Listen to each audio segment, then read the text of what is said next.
Hi friends, welcome to Mastermind Academy. இப்போ நம்ம 18th and 19th அக்டோபரோட current affairs பற்றி பார்க்க போகிறோம்.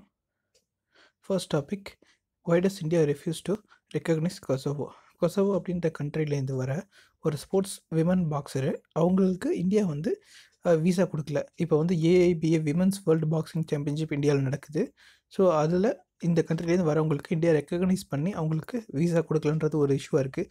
ஸோ இதனால் அவங்க என்ன பண்ணாங்க, ஒலிம்பிக் கமிட்டி ஆஃப் ஏஷியா வந்து இந்தியா கிட்டே கம்ப்ளைண்ட் பண்ணியிருக்காங்க. நீங்கள் அலோவ் பண்ணனா அவங்க ஃபர்தராக நடக்கிற எந்த ஒலிம்பிக் ஆக்டிவிட்டியும் உங்கள் கண்ட்ரியில் நடக்காது அப்படின்னு சொல்லிட்டு த்ரெட்டன் பண்ணியிருக்காங்க. ஸோ இதை வந்து இந்தியா ரீகன்சிடர் பண்ணுற மாதிரி இருக்குது. பட் என்ன பண்ணுறாங்கன்னு இன்னும் டிசைட் ஆகலை. 2021 நம்ம மென்ஸ் பாக்ஸிங் சாம்பியன்ஷிப் நடத்த போகிறோம். ஸோ அந்த நடத்துறத அலோவ் பண்ண மாட்டோம் அப்படின்னு ஏபிஏ சொல்லியிருக்காங்க.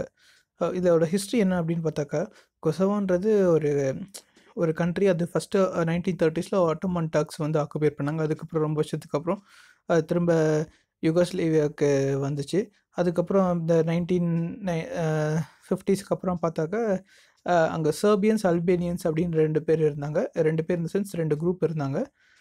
அதில் வந்து அல்பேனியன்ஸுன்றவங்க மெஜாரிட்டி, சர்பியன்ஸுன்றவங்க மைனாரிட்டி. ஒரு டெமோக்ராட்டிக் எலெக்ஷன் நடந்து சர்பியன்ஸ் ஆட்சிக்கு வந்தாங்க. அதுக்கப்புறம் சர்பியன்ஸ் வந்து ரொம்ப கொடுமை பண்ணி அல்பேனியன்ஸை ரொம்ப நிறையா கொடுமை பண்ணி நிறைய பேர் மர்டர் பண்ணதுனால அதுக்கப்புறம் யூஎனுக்கு இதெல்லாம் இஷ்யூவாக போயிட்டு அதுக்கப்புறம் அவரை வந்து அந்த ஆட்சியிலேருந்து எடுத்துட்டாங்க. ஸோ இந்த மாதிரி சர்பியன்ஸ்க்கும் அல்பேனியன்ஸ்க்கும் எப்போவுமே இஷ்யூ இருந்துக்கிட்டே இருக்குது. இந்த கொசவோன்றது அல்பேனியன்ஸ் நிறைய மெஜாரிட்டி இருக்கிறவங்க. ஸோ இந்த இஷ்யூவில் இருக்க போக இப்போ என்னாச்சு அப்படின்னாக்கா, செர்பியன்லேருந்து நாங்கள் வந்து தனி கண்ட்ரி ஆகிட்டோம் அப்படின்னு 2018 கொசோவா வந்து அவங்க இண்டிபெண்டன்ஸ் வாங்கிட்டாங்க செர்பியா கிட்டேருந்து அப்படின்னு அவங்களா இன்ஃபார்ம் பண்ணியிருக்காங்க.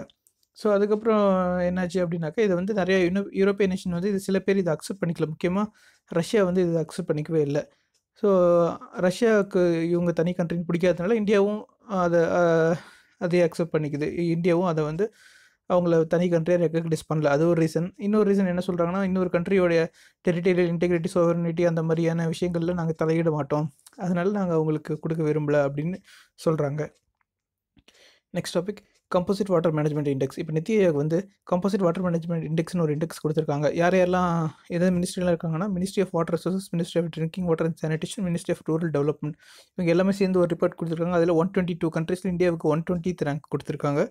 ஸோ என்ன சொல்ல வராங்கன்னா, 600 மில்லியன் பீப்புள் வந்து வாட்டர் ஸ்கேர்சிட்டியில் அஃபெக்ட் ஆக போகிறாங்க இந்தியாவில் அப்படின்னு சொல்லியிருக்காங்க. இந்தியாவோட ஜிடிபி 2030 6% வந்து லாஸ் ஆக போகுது இந்த வாட்டர் கன்ஸ்ட்ரெயினால் அப்படின்னு சொல்கிறாங்க. செக்டர் வைஸ் பார்த்தா எல்லா செக்டாருமே இந்த வாட்டர் கன்ஸ்ட்ரெயின்ட் வந்து இஷ்யூவாக தான் இருக்குது. வாட்டரோட தேவை அதிகப்படுத்த போது இஷ்யூஸ் நிறைய வரப்போகுது அப்படின்னு சொல்கிறாங்க. மெயினாக இந்த செக்டர் வாட்டர் ரொம்ப கன்சியூம் பண்ணுது அப்படின்னு பார்த்தா எனர்ஜி செக்டார் 2010 0.62% இருந்துச்சு. 2030 1.37% ஆகிடும் அப்படின்னு சொல்கிறாங்க. இன்னும் 2050 8.98% ஆகிடும் அப்படின்னு சொல்கிறாங்க. So next water demand for energy sector என்னென்னலாம் டிமாண்ட் அப்படின்னு பார்த்தாக்கா, இன்றைக்கி வந்து தெர்மல் எலக்ட்ரிசிட்டி தான் வந்து 86% ஆஃப் எலக்ட்ரிசிட்டி ப்ரொடியூஸ் பண்ணுறது தெர்மல் எலக்ட்ரிசிட்டி பிளான்ட்டில் தான். அதில் 77% வந்து பியூர் வாட்டரை டிபெண்ட் பண்ணி தான் இருக்காங்க. அதில் 38.9% வந்து வாட்டர் ஸ்கேர்சிட்டி இருக்கிற ஏரியாவில் தான் அந்த பவர் ஜென்ரேஷன் நடக்குது. ஸோ இப்படியே போயிட்டு இருந்தால் 2030 நம்ம 70% ஆஃப் தெர்மல் பிளான்ஸ் வந்து ரொம்ப அத்தியாவசிய தேவையிலேருந்து இருக்கிற தண்ணியை எடுத்து யூஸ் பண்ணுற மாதிரி இருக்கும். நமக்கு ஸ்கேர்சிட்டி நிறையா வரும் அப்படின்னு சொல்கிறாங்க. Next, India steps up agro diplomacy with China. இப்போது சைனா வந்து யூஎஸ் கூட இம்போர்ட் ட்ரேட்லாம் நடத்தாமல் இருக்கிறதுனால மற்ற கண்ட்ரீஸில் கூட ட்ரேட் நடத்தலாம்னு ஐடியா வச்சுருக்காங்க. ஸோ இந்தியா என்ன பிளான் பண்ணியிருக்காங்கன்னா, நம்மளோட அக்ரிகல்ச்சர் ஃபுட் ப்ராடக்ட்ஸ் எல்லாம் நிறையா அவங்களுக்கு வந்து எக்ஸ்போர்ட் பண்ணலாம் அப்படின்ற ஐடியாவில் இருக்காங்க. இதுக்காக நிறைய செமினார், ரோட் ஷோஸ் இதெல்லாம் வந்து இந்த மாதிரிலாம் இந்தியாவோட ஃபுட் அண்ட் பிவரேஜ் ப்ரொடியூசர்ஸ்லாம் வந்து சைனாவில் கண்டக்ட் பண்ணிட்டு வந்துட்டுருக்காங்க. மெயின் என்னென்ன இவங்க எக்ஸ்போர்ட் பண்ண போகிறாங்க, சோயாபீன், டீ, சுகர், ரைஸ் இதெல்லாம் தான் ரொம்ப அதிகமான எக்ஸ்போர்ட்டாக இருக்க போது. நடிச்சுன்றது மற்ற ஐட்டம்ஸும் இருக்கும். Next, growth India telescope first science observation. Growth அப்படின்றது குளோபல் ரேடியோ ஆஃப் அப்சர்வேட்டரிஸ் வாட்சிங் டிரான்சியன்ஸ் ஹேப்பன். இது ஒரு டெலிஸ்கோப்பு இந்தியாவில் ஒரு ஸ்டடிக்காக யூஸ் பண்ணாங்க. இப்போ ஃபஸ்ட்டு அப்சர்வேஷனுக்காக யூஸ் பண்ணுறாங்க. நோவா எவாலுவேஷன் அதை பற்றி ஸ்டடி பண்ணாங்க. இப்போ சயின்டிஃபிக் அப்சர்வேஷன் அந்த நோவோடைய explosion, super nova explosion, asteroid மற்றபடி வேறு சில எக்ஸ்ப்ளோஷன்ஸ் இதை பற்றிலாம் ஸ்டடி பண்ணுறதுக்காக ஃபஸ்ட்டு சயின்டிஃபிக் அப்சர்வேஷனில் இறங்கியிருக்காங்க. இது எங்கே இருக்குது அப்படின்னா, இந்தியன் அஸ்ட்ரானமிக்கல் அப்சர்வேட்டரி அப்படின்னு சொல்லிட்டு லடாக்கில் இருக்கிற இடத்துல இதை யூஸ் பண்ணிகிட்ருக்காங்க. ஸோ இது வந்து ஒரு ரோபோட்டிக் டெலிஸ்கோப் அப்படின்னு சொல்கிறாங்க. நோவா அப்சர்வேஷன் அப்படின்றது என்னன்னாக்கா, இந்த ஸ்டார்ஸில் ஏற்படுற வெடிப்புகள் அதனால் நிறைய எக்ஸ்ப்ளோஷன் நடந்து அந்த வெளிச்சம் ரொம்ப அதிகமாகிட்டு அதுக்கப்புறம் நார்மலுக்கு வந்துடும். இது வந்து நார்மல் நோவா. இதே சூப்பர் நோவா அப்படின்னா அந்த ரொம்ப வெடிப்பு எக்ஸ்ப்ளோஷன் ஆகிட்டு அந்த ஸ்டாரே அழிஞ்சு போயிடும். அது சூப்பர் நோவான்னு சொல்லுவாங்க.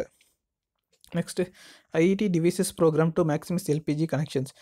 பிலோ பாவர்ட்டி லைனில் இருக்கிறவங்களுக்கு எல்பிஜி கனெக்ஷன்ஸ் நிறையா கொடுக்கறதுக்காக ஒரு ஆட்டோமேட்டிக் சாஃப்ட்வேர் ப்ரோக்ராம் பண்ணுறாங்க. யாருன்னா ஐஐடி கரக்பூர் பண்ணுறாங்க. இதனால் என்ன பண்ணுவோம் அப்படின்னாக்கா எந்தெந்த ஏரியாவில் எந்தெந்த தேவைகள் கம்மியாக இருக்குது, ஸோ இங்கே இவ்வளோ பீப்புளுக்கு பிலோ பாவர்ட்டி லைனில் இருக்காங்க, அவங்களுக்கு தேவைப்படுது, இங்கே இத்தனை டீலர்ஷிப் ஷாப்ஸ் வைக்கலாம், இந்த மாதிரி வந்து அவங்க வந்து ப்ரோக்ராமேட்டிக் பண்ணி இந்த பாப்புலேஷன் இந்த பிபிஎல் கீழே இருக்கிறவங்களுக்கு இந்த ஏரியாவில் இவ்வளோ வேணும் அப்படின்னு சொல்லிட்டு சிஸ்டமைஸ்டாக பண்ணியிருக்காங்க. இது பேர் டிசிஷன் சப்போர்ட் சிஸ்டம் அப்படின்னு சொல்கிறாங்க. Next national integration week. இப்போது நமக்கு இருக்கிற பொட்டன்ஷியல் த்ரெட்டெல்லாம் நம்ம அப்போஸ் பண்ணுறதுக்கு நம்ம ஸ்ட்ரென்த்தாக தான் இருக்கும் அப்படின்னு காட்டுற மாதிரி ஒரு சின்ன ஒரு கல்ச்சுரல் ஈவெண்ட்டே சொல்ல முடியாது. ஒரு 1 வீக் நேஷ்னல் இன்டெகிரேஷன் வீக்குன்னு சொல்கிறாங்க. அது ஒரு 1 வீக் ப்ரோக்ராம் நடக்குது. டெய்லி ஒரு ப்ரோக்ராம் நடக்குது. என்னென்ன அப்படின்னு பார்த்தாக்கா இந்த வீக் வந்து குவாமி ஏக்தா வீக் அப்படின்னு சொல்கிறாங்க. ஸோ நவம்பர் 19லேருந்து 25 வரைக்கும் நடக்குது. ஒவ்வொரு டேவும் ஒவ்வொரு ஃபங்க்ஷனாக கொண்டாடுறாங்க. National integration day, welfare of minorities day, linguistic harmony day, weaker sections day, cultural unity day, women's day, conservation day அப்படின்னு சொல்லிட்டு ஒவ்வொரு டேவும் ஒவ்வொரு ஈவெண்ட்டாக நடத்துகிறாங்க. ஸோ இது ஒரு வீக் ஃபுல்லாக நடக்குது. இது யார் பண்ணுறா அப்படின்னு பார்த்தாக்கா national foundation for communal harmony. இவங்க வந்து மினிஸ்ட்ரி ஆஃப் ஹோம் அஃபேர்ஸ் கீழே வர ஒரு அட்டானமஸ் ஆர்கனைசேஷன். இவங்களோட வேலை என்னென்னாக்கா ஒரு கல்ச்சுரலில் வந்து ஒரு கம்யூனல் ஹார்மனியை வந்து மெயின்டைன் பண்ணுறது, இந்த நேஷ்னல் இன்டெகிரேஷன் ஸ்ட்ரென்தன் பண்ணுறது, இதெல்லாம் தான் இவங்களோட முக்கியமான வேலையாக இருக்குது. இது இல்லாமல் ஃபினான்ஷியல் அசிஸ்டன்ஸும் பண்ணுறாங்க. யாருக்குன்னா இந்த சில்ட்ரன்ஸ் வந்து டெரரிஸ்ட் அட்டாக்கு, கேஸ்ட் எத்தனைக்கு இந்த மாதிரி இஷ்யூஸ்னால் பாதிக்கப்பட்ட சில்ட்ரன்ஸ்க்கு இவங்க ஃபினான்ஷியல் அசிஸ்டன்ஸும் கொடுக்குறாங்க. Next Rani Lakshmi Bai of Jhansi. அவங்களுடைய பர்த் அனிவர்சரி இன்றைக்கி நவம்பர் 19 அன்றைக்கி. ஸோ அவங்க யார் அப்படின்னு பார்த்தாக்கா வாரணாசியில் 1828 பிறந்திருக்காங்க. அவங்களோட உண்மையான பேர் மணிகர்ணிகா டாம்பி. இவங்களுக்கு வந்து 1842 கங்காதர் ராவ் நிவால்கர் அப்படின்றவரை அவர் வந்து ஜான்சியோட ராஜா அவரை மேரேஜ் பண்ணிக்கிறாங்க. அதுக்கப்புறம் 1851 இவங்களுக்கு ஒரு குழந்தை பிறக்குது. அந்த குழந்தை 4 மாதத்துல இறந்துடுது. அதுக்கப்புறம் என்ன பண்ணுறாங்க, இவங்க வந்து அவங்களோட ஹஸ்பண்டுடைய கசினோட குழந்தைய ஆனந்திரா அப்படின்ற குழந்தைய இவங்க தத்தெடுத்து தாமோதர் அப்படின்னு பேர் வைக்கிறாங்க. ஆனால் என்ன பண்ணுறாங்க, அப்போ தான் டாக்டரின் ஆஃப் லேப்ஸ் வருது. குழந்தைகள் டைரெக்டான வாரிசு இல்லைன்னா அந்த ராஜாங்கத்தை அக்வயர் பண்ணுற மாதிரி பிரிட்டிஷ் அப்போ தான் ரூல் போட்டிருக்காங்க. ஸோ இது மூலிமா என்ன பண்ணுறாங்க அப்படின்னாக்கா 1853 அப்போ ராஜா இறந்துடுறாரு. ஸோ 1854 ராணிக்கு வந்து 60,000 பென்ஷன் கொடுக்குறேன் அப்படின்னு சொல்லிட்டு அவங்கள அங்கேருந்து அரண்மனையிலேருந்து போக சொல்கிறாங்க. ஸோ இதை தாண்டி அவங்க போராடி நிறைய ஃபைட் பண்ணி பட் 1958 ஜூன் 17 அப்போ இறந்துடுறாங்க. பட் அவங்களோட நிறைய ஃபைட் பண்ணதுனால அவங்களோட பேர் இன்றைக்கும் ஹிஸ்ட்ரியில் நிற்குது. Next Jammu and Kashmir set for president's rule. Actually Jammu and காஷ்மீரில் வந்து இப்போ ரீசெண்டாக வந்து கவர்னர் ரூல் போயிட்டுருக்கு. ஆக்சுவலி கவர்னர் ரூல் ஒரு 6 months வரைக்கும் போகும். அதாவது ஜனவரி 2019 வரைக்கும் வரும். அதுக்கப்புறம் பிரசிடென்ட் ரூல் வரப்போகுது. ஸோ இன்பிட்வீன் வந்து அசம்பிளியை கலைச்சிட்டா எலெக்ஷன் கொண்டு வரலாம். அது யார் கையில் இருக்குது அப்படின்னா சென்ட்ரல் கவர்மெண்ட் எலெக்ஷன் கமிஷன் கையில் தான் இருக்குது. ஸோ அவங்க அசம்பிளி கலைஞ்சிடுச்சு அப்படின்னு சொல்லிட்டு எலெக்ஷனை கொண்டு வரலாம். பட் அவங்க அசம்பிளியை கலைக்கல, டிசால்வ் பண்ணலை, கவர்னர் ரூலே வச்சுருக்காங்க. ஸோ 6 months வரைக்கும் கவர்னர் ரூல் பண்ண முடியும். இது வந்து ஆர்டிகிள் 370 படி கவர்னர் வந்து 6 months ரூல் பண்ண முடியும். ஆக்சுவலி மற்ற ஸ்டேட்லாம் பார்த்தா டேரெக்டாக வந்து பிரசிடென்ட் ரூலுக்கு போயிடும், கவர்னர் ரூலுக்கு வராது. இங்கே ஜம்மு காஷ்மீருக்கு போட்டு டிஃப்ரெண்ட்டான கான்ஸ்டியூஷன், இந்தியாவுக்கும் ஜம்மு காஷ்மீருக்கும் டிஃப்ரெண்ட் கான்ஸ்டியூஷன்றதுனால ஃபஸ்ட்டு 6 months கவர்னர் ரூலுக்கு போகுது ஆர்டிகிள் 70 செக்ஷன் 92 படி. நெக்ஸ்ட்டு அடுத்த 6 months தான் ஆர்டிகிள் 356 படி. இது எல்லா ஸ்டேட்ஸ்க்கும் அப்ளை ஆகிற ஆர்டிகிள். அந்த ஆர்டிகிள் 356 படி நெக்ஸ்ட்டு 6 months பிரசிடென்ட் ரூலுக்கு வருது. இது ஏன் இந்த கவர்னர் ரூலுக்கு வருதுன்னா, கவர்னர் வந்து அந்த கவர்மெண்ட்டோட ஆக்டிவிட்டீஸ் பற்றி அங்கே நடக்கிற நடவடிக்கைகளை வச்சு அவங்க ஒரு கவர்னர் சாட்டிஸ்ஃபை ஆகலைன்னா இது மாதிரி அவர் கொண்டு வர முடியும் அப்படின்னு கான்ஸ்டியூஷனில் இருக்குது. ஸோ இந்த பிரசிடென்ட் ரூல் வர்றதுக்கு 2 ஹவுஸ்லேயும் அப்ரூவல் வாங்கணும். ஸோ ஒரு 6 monthsக்கு தான் இந்த அப்ரூவல். இதை வந்து மொத்தமாக 6 months வந்து 3 years வரைக்கும் எக்ஸ்டெண்ட் பண்ணலாம் பிரசிடென்ட் ரூலை. ஆக்சுவலி பஞ்சாபில் 5 years வரைக்கும் எக்ஸ்டெண்ட் பண்ணியிருக்காங்க. கான்ஸ்டியூஷன் அமெண்ட் பண்ணி ஒரு வாட்டி பண்ணியிருக்காங்க, அது வேறு விஷயம். பட் ஜென்ரலாக வந்து இந்தியா ஃபுல்லாக 3 years வரைக்கும், அதுவும் எவ்ரி 6 months 2 ஹவுஸ்லேயும் அப்ரூவல் வாங்கி 3 years வரைக்கும் எக்ஸ்டெண்ட் பண்ண முடியும். ஃபஸ்ட்டு வந்து மார்ச் 1977 தான் இங்கே கவர்னர் பிரசிடென்ட் ரூல் வந்துச்சு. ஆக்சுவலி அவங்களுக்கு வேறு கான்ஸ்டியூஷன் சொன்னாலே ஒரு சின்ன டிஃப்ரென்ஸ் என்னென்னா 1965 வரைக்கும் என்னென்னலாம் டிஃப்ரெண்ட்டாக இருந்ததுன்னு பார்த்தா முக்கியமான விஷயங்கள்லாம் head of the state governor சொல்கிறோம் இல்லையா, அங்கே வந்து சதர் ரியாசத் அப்படின்னு சொல்லிட்டு இருப்பாங்க ஜம்மு காஷ்மீரில். அதே மாதிரி இங்கே சீஃப் மினிஸ்டர்னு சொல்கிறவங்கள அங்கே பிரைம் மினிஸ்டர் அப்படின்னு சொல்லிட்டு இருந்தாங்க. இப்போ எல்லாம் மாறிடுச்சு, பட் இதெல்லாம் 1965க்கு முன்னாடி. Next trans fatty acids. Actually Kerala இப்போது வேர்ல்டு பேங்க்கு WHO வேர்ல்டு ஹெல்த் ஆர்கனைசேஷன், அவங்க food safety standard authority of India, இவங்களாம் சேர்ந்து ஒரு ரிப்போர்ட் ஒன்று கொடுத்துருக்காங்க. என்ன அப்படின்னாக்கா, அன்ஹெல்தி டயட்னால வந்து மெட்டபாலிக் சிண்ட்ரோம் நடக்குது, ப்ரீமெச்சூர் டெத்து வந்து நடக்குது, கேரளாவில் ரொம்ப அதிகமாக நடக்குது, இந்த நான் கம்யூனிகபிள் டிசீஸ்னால கேரளாவில் நிறைய டெத் நடக்குது அப்படின்னு சொல்லிட்டு ஒரு டயட்ரி கைட்லைன்ஸை கொடுக்கறதுக்கு பிளான் பண்ணிகிட்ருக்காங்க. எதுக்காக அப்படின்னா, அந்த trans fatty acids, salt and sugar இதெல்லாம் வந்து கமர்ஷியல் ஃபுட்டில் குறைக்கிறதுக்காக அந்த கைட்லைன்ஸை கொடுக்கறதுக்கு பிளான் பண்ணிகிட்டு இருக்காங்க. கேரளாவில் எவ்ரி 3 or 4 பர்சன்ஸில் ஒருத்தவங்களுக்கு இந்த டிசீஸ் இருக்குன்றாங்க. மெயின்லி விமன்ஸ் கிட்டே இருக்குன்னு சொல்கிறாங்க. இந்த மெட்டபாலிக் சிண்ட்ரோம்ன்றது இந்த high blood pressure, high sugar, abnormal obesity, abnormal cholesterol, இந்த மாதிரி விஷயங்கள்லாம் மெட்டபாலிக் சிண்ட்ரோம் சொல்கிறாங்க. இதனால் ஹார்ட் டிசீஸ், ஸ்ட்ரோக், டயபெட்டிஸ், கேன்சர்லாம் வர சான்சஸ் இருக்குது அப்படின்னு சொல்கிறாங்க. டிரான்ஸ்ஃபேட்டி ஆசிட்ஸ்ன்றது தான் ஃபேட்லேயே இருக்கிறதுலே ரொம்ப ஒஸ்டான ஃபேட் அப்படின்னு சொல்கிறாங்க. இது வந்து ஆர்டிஃபிஷியலாகவும் ஏற்படும், நேச்சுரலாகவும் ஏற்படும்னு சொல்கிறாங்க. ஆர்டிஃபிஷியலாக அப்படின்னாக்க ஹைட்ரஜன் வந்து ஆயில் கூட ரியாக்ட் பண்ணால் ஒரு கீ மாதிரி, ஒரு பட்டர் கீ மாதிரி ஒரு விஷயம் கிடைக்கும். அதுதான் இந்த டிரான்ஸ்ஃபேட்டி ஆசிட் அப்படின்னு சொல்கிறாங்க. இது வந்து ஹைட்ரோஜனேட்டட் வெஜிடபிள் ஆயில்ஸ், வனஸ்பதி இதிலலாம் ரொம்ப அதிகமாக இருக்குது அப்படின்னு சொல்கிறாங்க. அது மாதிரி மீட், நம்ம சாப்பிட்ற மீட்டு, டெய்ரி ப்ராடக்ட்ஸ் இதிலெல்லாம் ஓரளவுக்கு சின்ன அமௌண்ட் இருக்குதுன்னு சொல்கிறாங்க. ஸோ இதனால் கொலஸ்ட்ரால் லெவல் இதெல்லாம் ரொம்ப அதிகமாகும்னு சொல்கிறாங்க. ஃபேட்டி ஆசிடு கெட்டது, பட் டிரான்ஸ் ஃபேட்டி ஆசிட்ன்றது ரொம்ப ரொம்ப கெட்டது. ஏன்னா அது கொலஸ்ட்ராலை குறைக்கிறது மட்டும் இல்லாமல் கொலஸ்ட்ராலை ஏற்றுறது மட்டும் இல்லாமல் நல்ல கொலஸ்ட்ராலோட லெவலையும் குறைச்சிரும். ஸோ இது இன்னும் ஒஸ்ட்னு சொல்கிறாங்க. ஸோ அது ஏன் யூஸ் பண்ணுறாங்க அப்படின்னாக்கா, அது ரொம்ப நாள் வீணாகாமலே இருக்கும். ஸோ கடைகள்லாம் வந்து இந்த ஃபுட் ப்ராப்பரான ஸ்ட்ரக்சரு வீணாகாமல் இருக்கிறதுக்கு, ஸ்மெல் வர்றதுக்கு, இந்த மாதிரி விஷயத்துக்கு அது யூஸ் பண்ணுறாங்க. ஸோ கீக்கு பதில், பியூரான கீக்கு பதில் இது ஆல்டர்னேட்டிவ் யூஸ் பண்ணிக்கிறாங்க. விலை கம்மியாக இருக்குது, ஸோ ப்ராஃபிட் அதிகமாக இருக்குன்னு சொல்லிட்டு ஷாப்ஸ்லாம் இது யூஸ் பண்ணுறாங்க. ஸோ இப்போ WHO வந்து ஒரு லிமிட் வச்சுருக்காங்க. என்னென்னா, இதை வந்து 1% கீழே தான் இதை யூஸ் பண்ணணும் அப்படின்ற மாதிரி. அந்த ஃபுட்டில் வந்து இதனுடைய கண்டென்ட் 1% கீழே இருக்கணும். 2023 இது கம்ப்ளீட்டாக எலிமினேட் பண்ணிடணும்னு சொல்கிறாங்க. நம்ம கொஞ்சம் FSSAI வந்து கொஞ்சம் அட்வான்ஸாக போய்ட்டு 2% வந்து இது கம்மி பண்ணிடணும். ஸோ எனர்ஜி இன்டேக்கில் இது 2% இருக்கணும். ஆஸ் வெல் அஸ் 2022 நம்ம இதை குறைச்சிடணும் அப்படின்னு சொல்கிறாங்க. Next Asia Pacific economic cooperation. இப்போது 2018 அபெக் சப்மிட்னு சொல்லிட்டு பாப்புவா நியூ கினியாவில் நடந்தது. அதோட அவுட்கம் என்னென்னு பார்த்தோன்னாக்கா, ஆக்சுவலி இது ஒரு ஃபெயிலியரான மீட்டிங் தான். ஒரு ஜாயின்ட் ஸ்டேட்மெண்ட்டே கொடுக்கல. ஏன்னா எல்லாருமே டாமினன்ஸ்க்கு ட்ரை பண்ணுறாங்க. சைனா ஒரு பக்கம், இன்னொரு பக்கம் ஆஸ்திரேலியா, US, ஜப்பான் இவங்களாம் ஒரு பக்கம். ஸோ இதில் யார் டாமினேட்டுன்னு சொல்லி ஒரு ஒரு கோல்டு வார் மாதிரி தான் நடந்திருக்கு. இந்த அபெக்குன்றது 1989 21 மெம்பர் கண்ட்ரி ஸ்டார்ட் பண்ணாங்க. எதுக்குனாக்க, அந்த கண்ட்ரிஸ்குள்ளே ஒரு ப்ராஸ்பெரிட்டி, ஒரு பேலன்ஸ்டான, இன்க்ளூசிவ், சஸ்டைனபிள், இன்னோவேட்டிவ் க்ரோத் இருக்கிறதுக்காக பண்ணாங்க. ஸோ ஆஸ் வெல் அஸ் அந்த ரீஜனல் எக்கனாமிக்லாம் கொஞ்சம் அதிகப்படுத்தணுன்றதுக்காக நல்ல எண்ணத்தோடு ஆரம்பிக்கப்பட்டது. ஸோ அவங்களுக்கு வேர்ல்டுடைய மொத்த எக்கனாமிக்கல் க்ரோத்தில் அவங்களுக்கு ஒரு பெரிய கணிசமான பங்கு இருந்துச்சு. ஸோ நல்ல டிஜிட்டல் ஸ்கில் ட்ரைனிங், அந்த மாதிரி விமன் ஆண்டர்பிரினர்ஷிப் சப்போர்ட் பண்ணி இந்த மாதிரி நல்ல விஷயங்கள்லாம் பண்ணிகிட்டு இருந்தாங்க. அது மட்டும் இல்லாமல் சஸ்டைனபிள் டெவலப்மெண்ட் கோல் அச்சீவ் பண்ணுறதுக்காக சில ஃபாரஸ்ட் அண்ட் மெரைன் ரிசோர்ஸ்லாம் சில சேஞ்சஸ்லாம் கொண்டு வந்தாங்க. அந்த மாதிரி நல்ல விஷயங்கள்லாம் பண்ணிகிட்டு இருந்தாங்க. பட் ஸ்டில் இப்போ கொஞ்சம் இஷ்யூஸில் போயிட்டுருக்கு. இவங்க வந்து மொத்த வேர்ல்டில் 40% ஆஃப் பாப்புலேஷன் இவங்க ஆக்குபை பண்ணுறாங்க. ஸோ 50% ஆஃப் ஜிடிபி இவங்ககிட்டேருந்து வருது. 44% ஆஃப் வேர்ல்டு ட்ரேட் இந்த அபெக்குள்ளே வருதுன்னு சொல்கிறாங்க. Next CBI needs consent.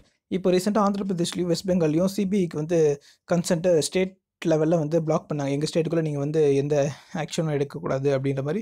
Actually consent ஒன்று தேவைப்படுது. சிபிஐ ஒரு ஸ்டேட்டுக்குள்ளே வந்து ஒரு கேஸை விசாரிக்கணும்னா அந்த ஸ்டேட் கவர்மெண்ட்டோடைய கன்சென்ட் தேவை.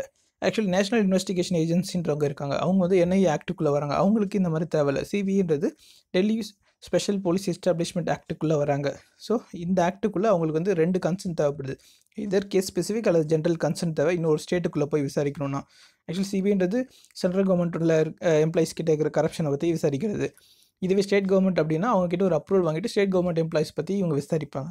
ஸோ இப்போ வந்து சிபிஐக்கும் கவர்மெண்ட்டுக்கும் நிறைய சிபிஐக்குள்ளேயே நிறைய இஷ்யூ போகிறதுனால சிபிஐக்கு மேலே இருக்கிற நம்பிக்கை எங்களுக்கு போயிடுச்சு அப்படின்னு சொல்லிட்டு கவர்மெண்ட் வந்து ஜிஓ ஒன்று கொடுத்துருக்காங்க. நம்பர் 176 என்ன சொல்கிறாங்க அப்படின்னாக்க, நாங்கள் எங்களோட ஜென்ரல் கன்சென்ட்டை வாபஸ் வாங்கிக்கிறோம். இனிமேட்டு செக்ஷன் 6 படி எங்களோட செக்ஷன் 6 படி செக்ஷன் 5ல் சிபிஐ வந்து இந்த மாதிரி அவங்களோட ஜூரிஸ்டிக்ஷன் இதெல்லாம் இருக்குது. ஸ்டேட் கவர்மெண்ட்டில் போய் அவங்க விசாரிக்கலாம் அப்படி செக்ஷன் 5ல் இருக்கும்.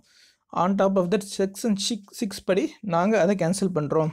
ஸோ 6 தான் வந்து 5ஐ விட கொஞ்சம் அதிக பவர் இருக்கிற ஒரு செக்ஷன். ஸோ நாங்கள் வந்து சிபிஐ வந்து அவங்களுக்கு கொடுக்குற கன்சென்ட்டை நாங்கள் ஜென்ரல் கன்சென்ட்டை நாங்கள் வாபஸ் வாங்கிக்கிறோம் அப்படின்னு சொல்லி அவங்கள இனிமேட்டு அலோவ் பண்ணுறதில்ல அப்படின்னு முடிவு பண்ணியிருக்காங்க. ஸோ இதனால் சிபிஐ உள்ளே வர முடியாது அப்படின்னு பார்த்தா கிடையாது. இதுக்கு முன்னாடி ஏதாவது கேஸ் ஆல்ரெடி நடந்துட்டுருக்குன்னா அந்த கேஸ் அப்படியே தான் நடந்துகிட்ருக்கும். இனிமேல் ஏதாவது புதுசாக கேஸ் ஃபைல் பண்ணால் ஜென்ரல் கன்சென்ட் கிடைக்காது. கேஸ் ஸ்பெசிஃபிக் கன்சென்ட்டை ஒவ்வொரு கேஸ்க்கும் அவங்க கன்சென்ட்டு ரைஸ் பண்ணணும், அது தனியாக அப்ரூவல் வாங்கணும். இல்லை அப்படி கொடுக்கல அப்படின்னா கூட வேறு ஒரு ஊரில் இப்போ டெல்லியில் வந்து அந்த பர்சன்ஸ் மேலே கேஸ் ஃபைல் பண்ணி ஆஸ் யூஷுவல் கேஸை இன்வெஸ்டிகேட் பண்ணலாம். ஸோ அதெல்லாம் ப்ரொசீட் ஆகிட்டு தான் இருக்கும். நெக்ஸ்ட்டு வேர்ல்டு டாய்லெட் டே. யுனைடெட் நேஷன் ஜென்ரல் அசம்பிளி வந்து இப்போ அஃபிஷியலாக நவம்பர் 19 வேர்ல்டு டாய்லெட் டே அப்படின்னு அனௌன்ஸ் பண்ணியிருக்காங்க. ஸோ இது யாரெல்லாம் சென்ட் பண்ணியிருக்காங்க, United nation water in collaboration with government and partners வந்து இதை அனௌன்ஸ் பண்ணியிருக்காங்க. ஸோ ப்ரீவியஸ்லி 2001 வரைக்கும் வேர்ல்டு டாய்லெட் ஆர்கனைசேஷன் அவங்க தான் வந்து இந்த வேர்ல்டு டாய்லெட் டே அப்படி அனௌன்ஸ் பண்ணியிருக்காங்க. இப்போ யுனைடெட் நேஷன் ஜென்ரல் அசம்பிளி கீழே வருது 2013 ஸோ எதுக்காக அப்படின்னா ஒரு அவேர்னஸ்ஸு க்ரியேட் பண்ணணும், இந்த ஓப்பன் டிஃபிகேஷன்லாம் குறைச்சிடணும், சேஃபான டாய்லெட் எல்லாருக்கும் 2030 கிடைக்கணும் அப்படின்ற மோட்டோவோட இந்த வேர்ல்டு டாய்லெட் டேவை சொல்லியிருக்காங்க. இதனுடைய தீம் என்ன அப்படின்னாக்கா வென் நேச்சர் கால்ஸ் அப்படின்றது இந்த வருஷத்தினுடைய theme. Next India's first elephant hospital opens in மதுராவில் ஃபஸ்ட்டு இந்தியாவிலே ஃபஸ்ட்டு எலிஃபெண்ட்டுக்குன்னு ஒரு தனியாக ஒரு ஹாஸ்பிட்டல் ஓப்பன் பண்ணியிருக்காங்க. Next Punjab becomes 3rd state to ban hookah bars or lounges. இந்த ஹுக்கா அப்படின்றது வந்து ஏற்கனவே மகாராஷ்டிரா குஜராத்தில் பேன் பண்ணியிருக்காங்க, இப்போ பஞ்சாப்லேயும் பேன் பண்ணியிருக்காங்க.